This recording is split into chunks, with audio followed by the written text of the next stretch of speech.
Server से मेरी पहली मुलाकात एसएसजी के हेडक्वार्टर तरबेला के अंदर हुई, जहां सरवर ट्रेनिंग ले रहा था और मैं भी एक कोर्स के सिलसिले में वहां गया था। उस कोर्स में सरवर मेरे साथ था और इसके अंदर हैंड टू हैंड कॉम्बैट के अंदर अपनी स्किल्स को शार्प भी करना था और ब्लंट भी। शार्प एजिलिटी के लिए और ब्लंट मैसिव स्ट्राइक यानी ताकतवर ज़र्ब के लिए। तलवार का जितना तेज़ होना आपके लिए जंग के अंदर मुफीद है, उससे कई ज़्यादा तलवार का मजबूत होना ज़रूरी है। एसएसजी का डेमोलिशन कोर्स कुछ ऐसे ही है। सिर्फ हाथ का तेज़ी से चलना ही मकसूद नहीं है, उस हाथ की लगाई हुई ज़र्ब का गोश्त को काटते हुए हड्डी तक पहुंचना भी बहुत इम्पोर्टेंट है। कभी आपने शेर को देखा है, एक चपेड़ जब मारता है तो जिल्द की सारी तय और हड्डियों को चीरता हुआ निकल जाता है।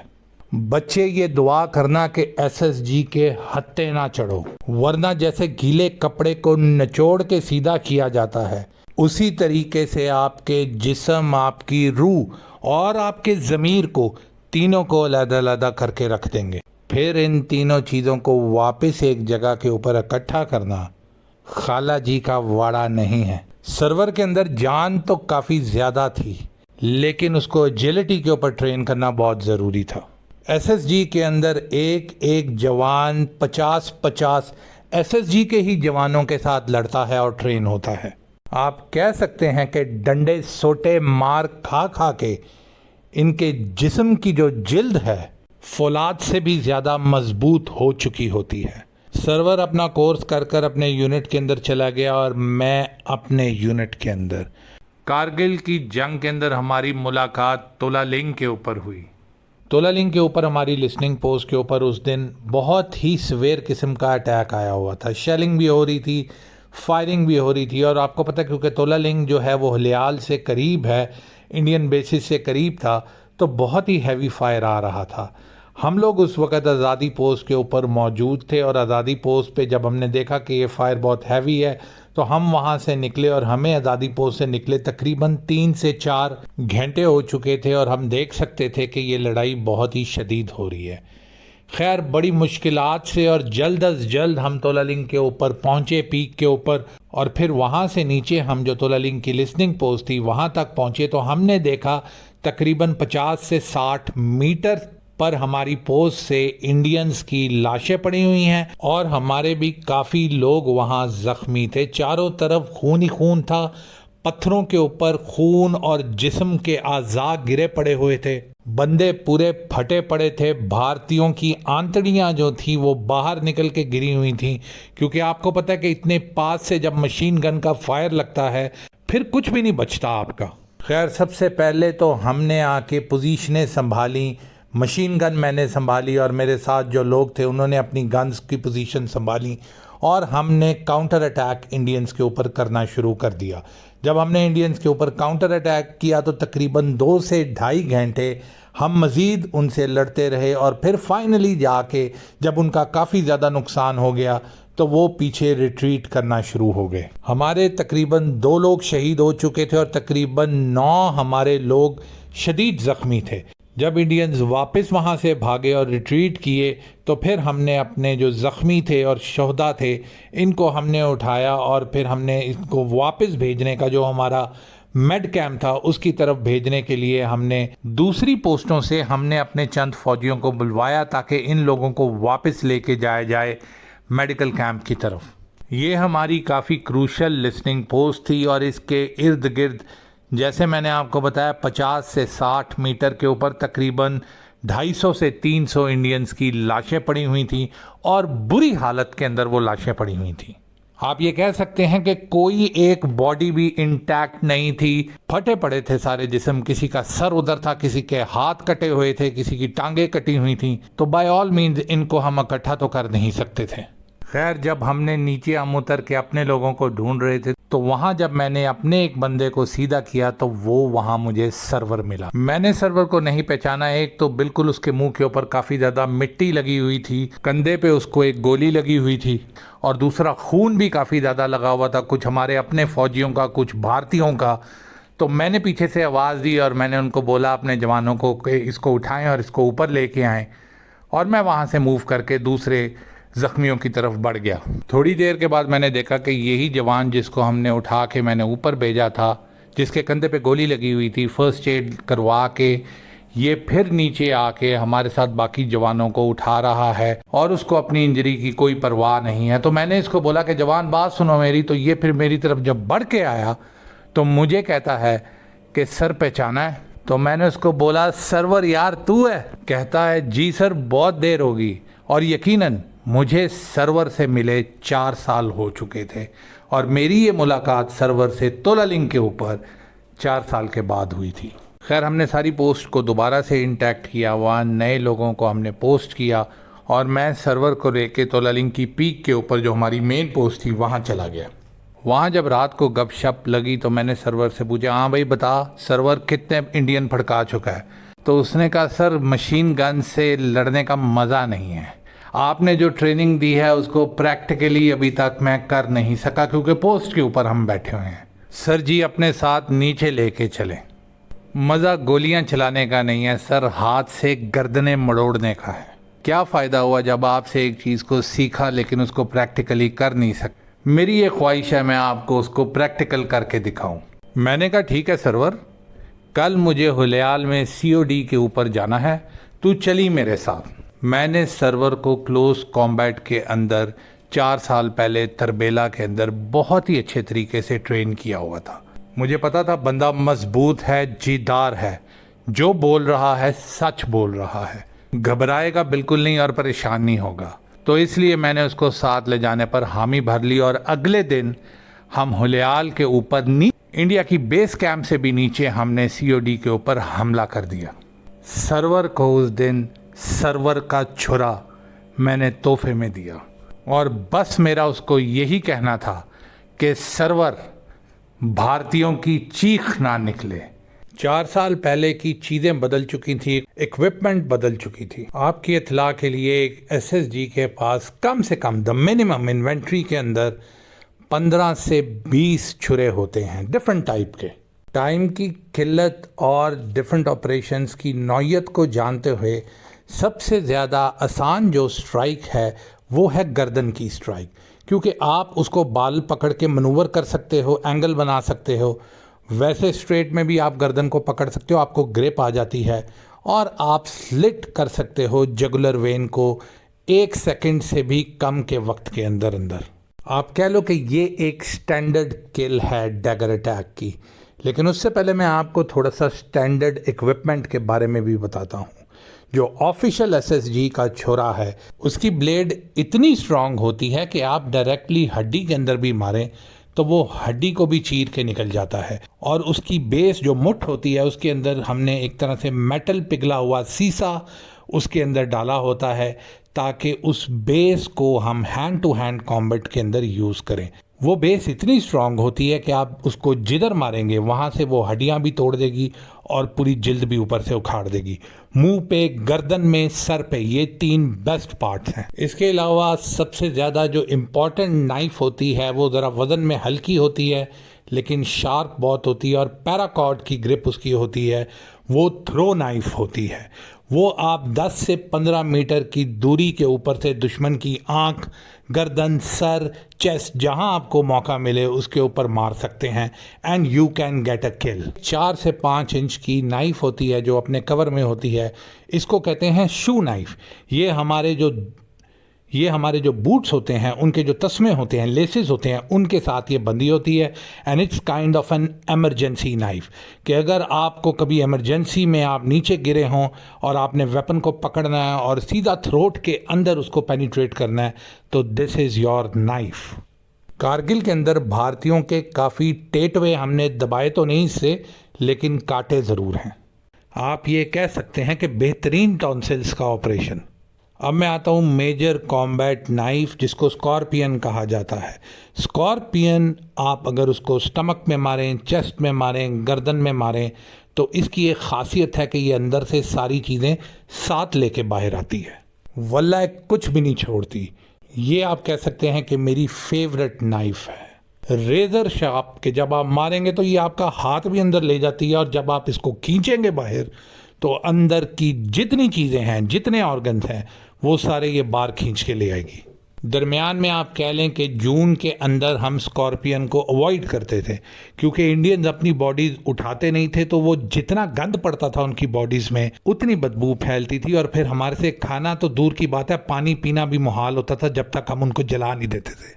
4-4, 5-5 दिन हम भारतीयों से पूछते रहते थे कि इनका क्या करें, बताओ, जलाएं, दफनाएं, क्या करें। वो जवाब नहीं देते थे, और फिर 5वें 6ठे दिन हम उनको अपने तरीके से जला देते थे। अब ये ना पूछिएगा कि अपने वाला तरीका क्या था, बस आपको ये बताता हूँ, चरिंद परिंद काफ़ी खुश होते थे और उनकी और ज़मीन की न्यूट्रिशन पूरी हो जाती थी। भारतीय जान के भी ये बॉडीज़ नहीं उठाते थे, क्योंकि उनको पता था कि बहुत ज़्यादा बदबू और ये सब चीज़ें फैल रही हैं, पाकिस्तानियों के लिए मुश्किल होगा यहाँ बैठना, इसलिए we had to take our decision and we used to take our decision. तो आप ये आराम से कह सकते हैं कि एक एसएसजी के पास डैगर इन्वेंट्री जो उसकी होती है, एक ऊंट वाले कसाई से भी ज़्यादा होती है। अब आपको समझ आएगी कि जंग के अंदर SSG hand to hand battle क्यों करना चाहते हैं, उनकी ये ख्वाहिश क्यों होती है। क्योंकि देखें, लाइव किल का जो मज़ा है, जो ट्रेनिंग है, वो भूसा और रुई भरे हुए डिकॉयज़ के अंदर मार के मज़ा नहीं आता। और कारगिल की जंग के अंदर जहां इंडियंस ने इतने ज़्यादा फ़ौजी, 7.5 लाख फ़ौजी भेज दिए थे और हमारी एक्सेस के अंदर वो आ गए थे, तो आप सोच लें कि ट्रेनिंग का लेवल और प्रैक्टिस का लेवल स्काई रॉकेटेड हो गया था। इसीलिए हमारी खेल टीम को बहुत मज़ा आया कारगिल के अंदर। दुनिया का निज़ाम है, किसी एक का मज़ा दूसरे की कमबख्ती है। शौक की बात है, मारने के 1000 तरीके हैं भारतीय फ़ौजियों को, लेकिन इन सब के ऊपर सर्वर छुरा ये चाहता था कि वो मज़ीद इसको इम्प्रोवाइज करे। तो उसके शौक़ और उसकी ख्वाहिश को पूरा करने के लिए चंद तरीके हमने कारगिल के अंदर मज़ीद इनोवेट किए। देख सर्वर, आज तुझे बताता हूँ कि इंसान की पसलियों के दरमियान में एक गैप है। ये पकड़, ये हाथ लगा इधर, ये पता तुझे चल रहा है ना, ये जगह।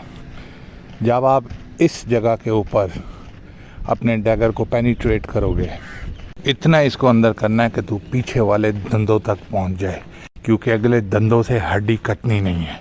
और एक और चीज़, हाथ को सीधा रखना है अपना, मोड़ना नहीं है, मोड़ेगा तो हाथ फंसेगा। हाँ जवान, एम आई क्लियर? नागा पर्वत की आबशार की तरह क्लियर सर। काम ख़त्म नहीं हुआ, अब आती है तेरी कलाई की और तेरी फोरआर्म की ताकत। ये इधर इस एज पे रख के ऊपर खींचना है, सिंगल हैंड है, याद रखी। आए देख, जान लगती है ना, लेकिन जान से ज़्यादा अक्ल लगाना ज़रूरी है। ये देख मेरे हाथ को, इसी एंगल में, ये ऊपर, ये गई 1, ये गई 2, ये गई 3, थोड़ा सा भी साइड पर हुआ तो छुरा अड़ेगा। इंसान के पूरे जिस्म का वेट उसके कॉलर बोन के ऊपर लटका हुआ है। यहाँ पे आके छुरा रुकेगा ही रुकेगा, लेकिन यहाँ तूने अपनी कलाई को मोड़ना है। ये दिखा अपनी उंगली, ये देख, ये जगह, ये जो जगह है, इधर से तूने कलाई को ट्विस्ट करना है तो ये कटेगी। चल आजा, अब करके दिखा। हाँ सरवर, कान टूटेगा तो पता है ना तुझे, कान टूटा बदमाश। और ये असल में जो पहलवान होते हैं, जब वो आपस के अंदर प्रैक्टिस करते हैं तो वो कान के ऊपर हाथ ज़ोर से लगता है तो कान की हड्डी टूट जाती है। तो ऐसे ना हो कि मुकाबले के अंदर ऐसा हो, तो इसलिए वो पहले से ही अपनी कान की हड्डी को तोड़वा लेते हैं, इसीलिए उनको कान टूटा कहा जाता है। सरवर, तू तो नहीं है कान टूटा? नहीं सर, जाने दे, मैं शरीफ आदमी हूँ। हाँ, लेकिन हमारे मोहल्ले में कान टूटे काफ़ी थे। हाँ, अब तो ज़्यादातर ऐसे होता है, हर बदमाश जो है अपने आप को कान टूटा कहता है, कान उनके फिर भी कायम होते हैं। हमारे पेशे में तो गोलियाँ कान को ऐसे छू के गुजरती हैं जैसे शबनम फूल को छू के निकलती है। हमारे उस्ताद हमें कहते थे कि अगर तुम्हारे कान के ऊपर गोली छू के नहीं गुजरी तो तुम गाजी नहीं बने। तो मैं उनसे पूछता था कि सर, अगर कान पे गोली छू के नहीं गुजरी तो इसका मतलब आंख के दरमियान लग गई है। तो आगे से वो हंसते थे और कहते थे कि यही तो कह रहा हूँ कि फिर तू गाजी नहीं शहीद होगा। तुम्हारा दिमाग एक ऐसी मशीन है जो सोते हुए भी वैसे ही काम करता है जैसे जागते हुए, इसीलिए तुम्हें ख्वाबों में तरह तरह की चीज़ें दिखा रहा होता है जब तुम सो भी रहे होते हो। हर मशीन का एग्जॉस्ट है तो इसका भी एग्जॉस्ट है नाक के अंदर, इसको ठंडा रखने के लिए, लेकिन इसके एग्जॉस्ट कान में भी हैं जिनके आगे पतला सा कान का पर्दा होता है। कान के अंदर से जो स्ट्राइक है कान टू कान, एयर टू एयर, उसमें बचना नामुमकिन है। और दिमाग तो ठंडा होगा ही होगा, लेकिन जिस्म भी 1 सेकंड के अंदर अंदर ठंडा हो जाता है। लेकिन ये मेरे हाथ की तरफ देख, छुरे को इस तरह पकड़ना है और इस तरह टिप को पेनिट्रेट करना है। आज भारतीय राजपूतों से मुलाकात है शाम में, यही करना है वहाँ। नहीं नहीं ऐसे नहीं, ये देख मेरा हाथ, हाँ ये देख, ऐसे सही तरह ग्रिप कर। इस स्ट्राइक के लिए ग्रिप इस तरह होना बहुत ज़रूरी है। सर्वर, आज सुबह हमें एम्बुश करना है। तुझे याद है ना तरबेला में मैंने तुझे स्टेल्थ अटैक के लिए क्या सिखाया था? क्या सिखाया था? Move number 4। आपका पसीना अगर ज़मीन पर गिरा तो वहाँ पहुँचने से पहले स्नाइपर की गोली आपकी आंखों के दरमियान लग चुकी होगी। ये हमारा स्टेल्थ अटैक है। ये पीछे से शोल्डर के शाने देख, जैसे गाड़ी का गियर बदलता है ना, एक स्ट्राइक में इस पॉइंट से इसने अंदर जाना है और ये इसने घूमना है 5वां गियर। 5वें गियर के बाद किसी भी गाड़ी की उड़ान को रोकना काफ़ी मुश्किल हो जाता है, लेकिन यहाँ भारतीयों की ज़िंदगी उसी सेकंड रुक जाएगी। आज आगे मेरे साथ तू आएगा। एम आई क्लियर जवान? Yes sir. नांगा पर्वत की आबशार की तरह क्लियर। सर जी, ये जो आपने मुझे छुरा दिया इसके ऊपर ये लकीरें किस चीज़ की हैं? यार सर्वर, ये एक ख़ास तरह का स्टील है, एक ख़ास तरह का लोहा तू कह ले होता है। इसको मार मार कर फॉर्ज कर कर के पतला करते हैं, फिर उसके ऊपर एक और पट्टी लगाते हैं, फिर उसको पतला करते हैं और जोड़ते हैं। वो खुद ही जुड़ जाती है मारने की वजह से। फिर उसको एक बार फिर लगाते हैं। ये जो तेरा छुरा है इसके अंदर 40 लेयर्स हैं, यानी 40 शीट्स हैं इसके अंदर। जैसे हमने तुझे मार मार कर ट्रेन करके सख्त जान किया है, वैसे ही तेरे लिए जो छुरा मैं लाया हूँ उसको भी मार मार के सख्त किया है। और ये ऊपर जो तू क्लिप देख रहा है इसकी एज के ऊपर, ये क्लिप है प्लकर। ये भी स्टेल्थ अटैक में तेरे काम आएगी। देख, इंसान की किसी जगह को भी जब आप काटते हो तो एक निज़ाम है अल्लाह ताला का, किसी भी जानवर का, इंसान का, कि उसकी जो बॉडी है उसको दोबारा से रिकवरी करती है, उस ज़ख़म को भरती है। लेकिन अगर आप उसकी किसी नाड़ को प्लक आउट कर दो, खींच के बाहर निकाल दो और काट दो, तो उसकी रिकवरी नहीं होती और 2 मिनट के अंदर अंदर सारा खून बाहर होता है। आज रात को हमने गोरखों के यूनिट के ऊपर अटैक करना है। बड़ी बकवास करते हैं ये। आज इनकी कुकड़ी को गर्दन से पकड़ के हलाल करना है। देखते हैं इनकी कुकड़ी चलेगी या सर्वर का छुरा। नहीं, इस अटैक के लिए इतनी ज़ोर से ग्रिप नहीं करनी, हाथ नरम रखना है। 3 इंच से नीचे नहीं जा सकते वरना गर्दन की नाड़ गई। वो ना तजर्बाकार नर्सों वाला काम नहीं करना कि बरनूला लगाने के लिए नाड़ ही नहीं मिलती। ये तेरा मास्टर अटैक है सर्वर। आज गोरखों पे तूने ये कर दिया तो तेरा नाम सर्वर छुरा।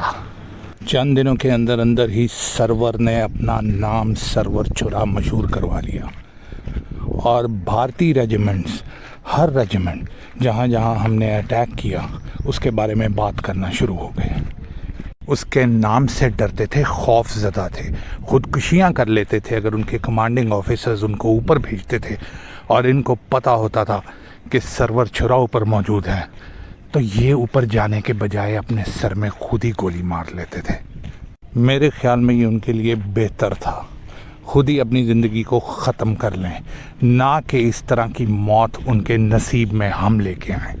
पाकिस्तानी फ़ौज ने अपनी सारी ट्रेनिंग जंग के महाज के ऊपर की है। मैं 20 साल का था, 2nd लेफ्टिनेंट, जब मुझे ट्रेनिंग के फौरी बाद जंग के महाज पे भेज दिया गया। There is no better training centre than the battlefield itself. जंग के महाज से बेहतर कोई दरसगाह नहीं है। देखिए, जंग के अंदर तो ये होता है, जहाँ डिसीज़्ड है वहाँ बिरीव्ड है, और जहाँ डिसीज़्ड है वहीं से आप ट्रेन होते हैं। सरवर की किस्मत अच्छी आई, गॉट अ प्लेइंग फील्ड।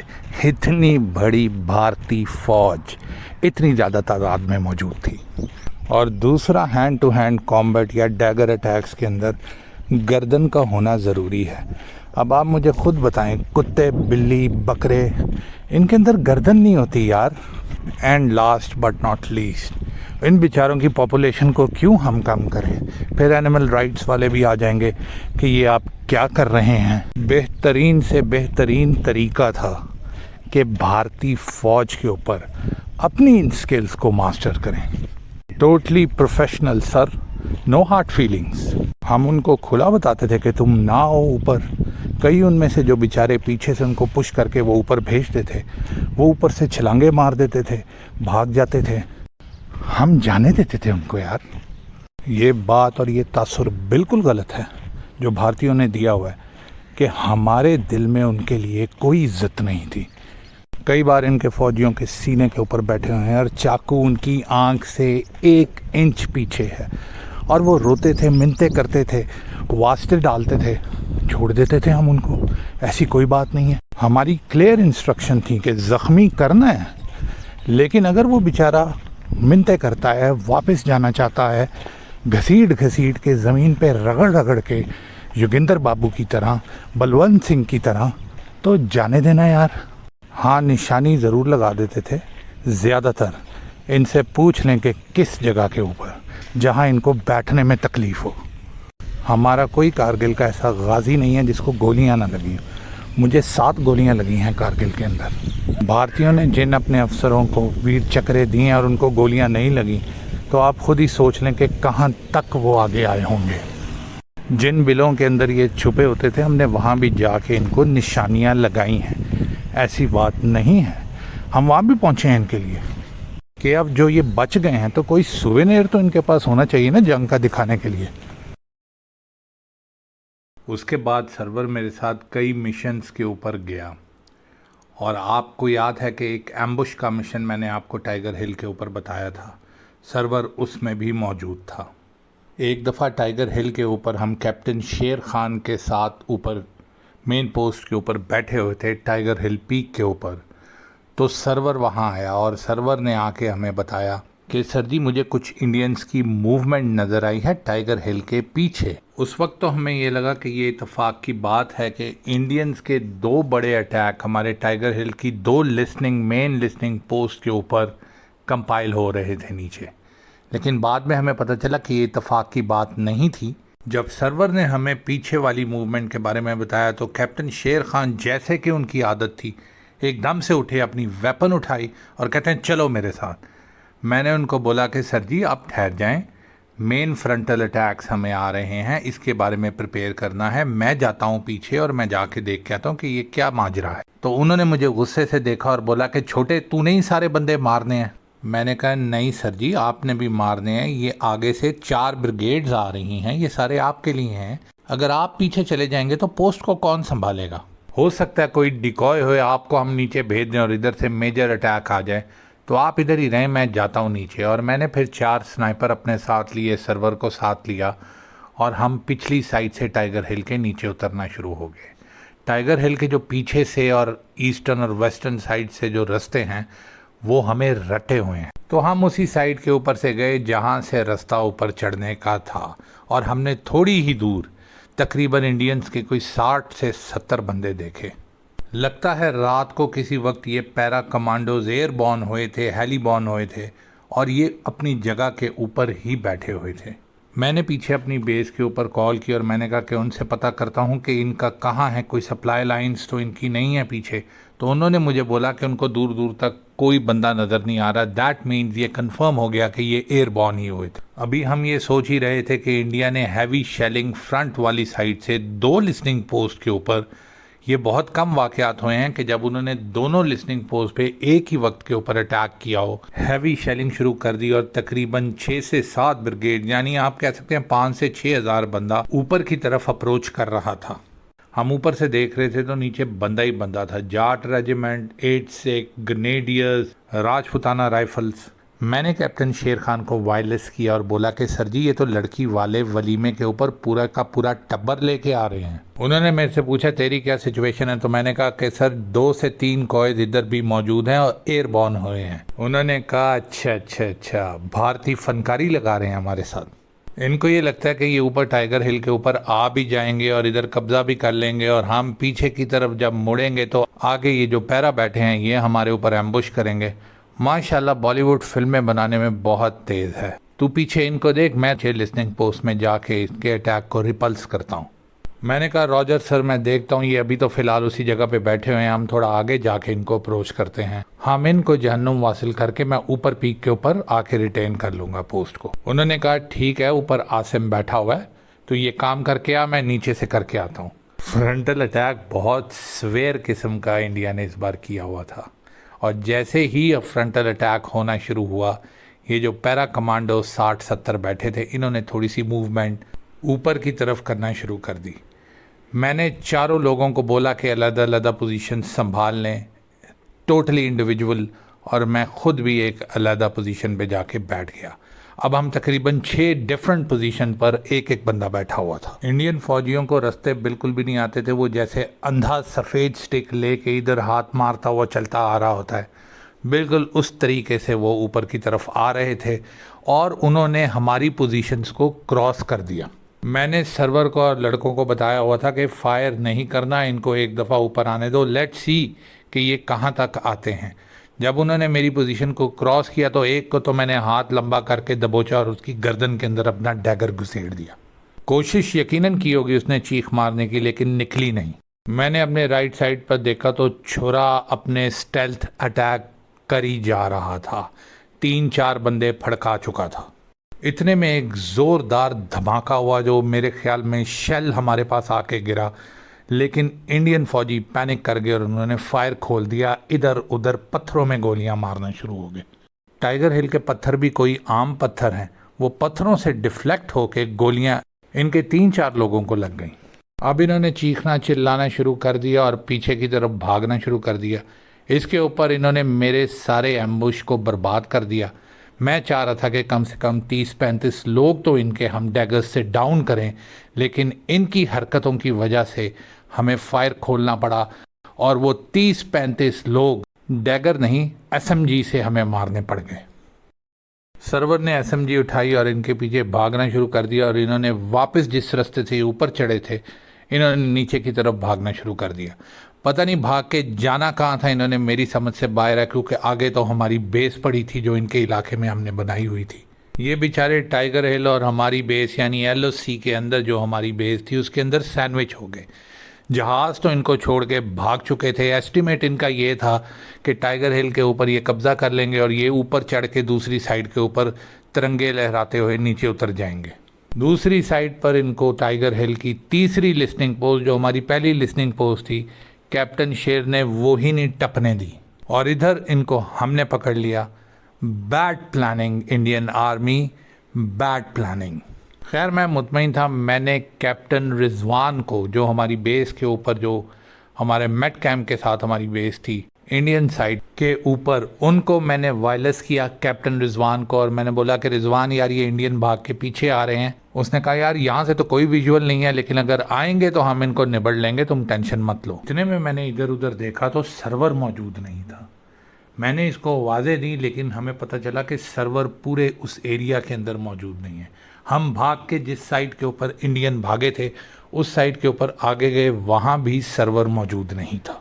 हमने जो 30-40 इंडियन मारे थे उनकी बॉडीज़ को भी हमने देखा और नीचे के सर्वर कहीं वहाँ तो नहीं मौजूद, लेकिन अल्हम्दुलिल्लाह सर्वर वहाँ तो नहीं मौजूद था, लेकिन हमें समझ नहीं आ रही थी कि सर्वर गया तो गया कहाँ। इतने में हमारे एक जवान ने बताया कि सर्वर एसएमजी लेके उनके पीछे पीछे भाग गया। मैंने कैप्टन रिजवान को कॉल की और मैंने उसको बोला कि 4 बंदे वो फौरी आगे की तरफ टाइगर हिल की तरफ भेजे, हम इस साइड से नीचे उतर रहे हैं क्योंकि सर्वर इज़ मिसिंग। सर्वर पता नहीं कहाँ इंडियन फौजियों के पीछे भाग गया।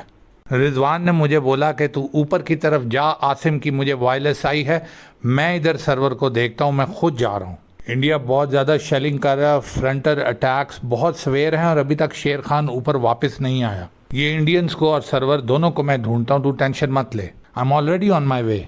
मैंने आसिम को वायरलेस किया तो आसिम ने मुझे बोला कि तू नीचे ही रह, मैं ऊपर कवर किए हुआ हूँ। तो मैं एक साइड से नीचे उतरना शुरू हो गया सर्वर की तलाश में, और दूसरी साइड से कैप्टन रिजवान जो है वो ऊपर की तरफ आना शुरू हो गया। इतने में हमें नीचे से, यानी मेरे और रिजवान के दरमियान से, हमें गन फायर की आवाज़ आना शुरू हो गई।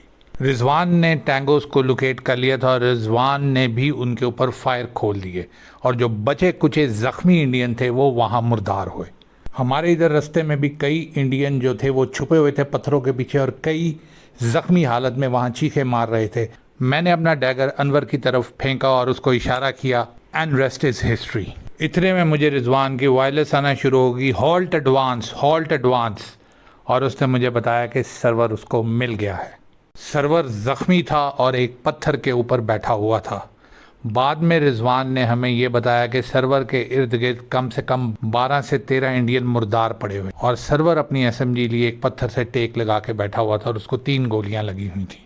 रिजवान ने मुझे बताया कि उसने सर्वर से पूछा कि सर्वर तू इधर क्यों बैठा हुआ था, जब तूने इनको मार दिया था तो तू मेड कैम्प की तरफ क्यों नहीं आया।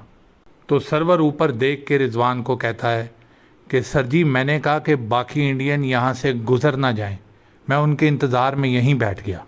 मैंने रिजवान को बोला कि वो सर्वर को मेड कैम्प की तरफ ले जाए, और उसके बाद फिर मैं ऊपर कैप्टन आसिम की तरफ चला गया तो शेर खान वापस आ चुके थे। सर्वर छुरे का सिर्फ छुरा ही मजबूत नहीं है, बल्कि जिगरा भी बहुत मजबूत है। उसने गोलियां निकलवाई, फर्स्ट एड ली, और 24 घंटे के अंदर अंदर वो वापस टाइगर हिल के ऊपर था। हमारा वैसे ही घर के अंदर अस्पतालों में दिल नहीं लगता। इसके बाद से सर्वर मेरे साथ टाइगर हिल, तोलालिंग, आज़ादी पोस्ट मूव करता रहा, और उसके बाद जब 7 तारीख को लालक जान की पोस्ट के ऊपर हमला आया और लालक जान शहीद हुए, तो मैं, सर्वर और अनवर उनको लेने के लिए कदीर पोस्ट के ऊपर पहुँचे। हम तीनों ने उस दिन 3 बॉडीज़ उठाई। लालक जान को मैंने अपने कंधे पर उठाया, सिपाही हदीस को सर्वर ने उठाया, और गुल नबी को अनवर ने उठाया।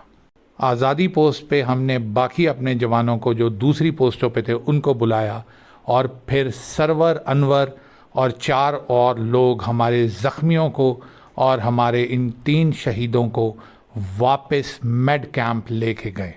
वहाँ बाहिफाजत इनको छोड़कर सर्वर फिर से वापस आ गया टाइगर हिल के ऊपर। जब कारगिल वॉर ख़त्म हुई तो हम सब लोग अपने अपने यूनिट्स के अंदर चले गए। मैं भी चला गया, सर्वर भी चला गया, और उसके बाद फिर से काफ़ी सालों के बाद मेरी मुलाकात सर्वर से सवात के अंदर हुई, ऑपरेशन राह रास्त के अंदर।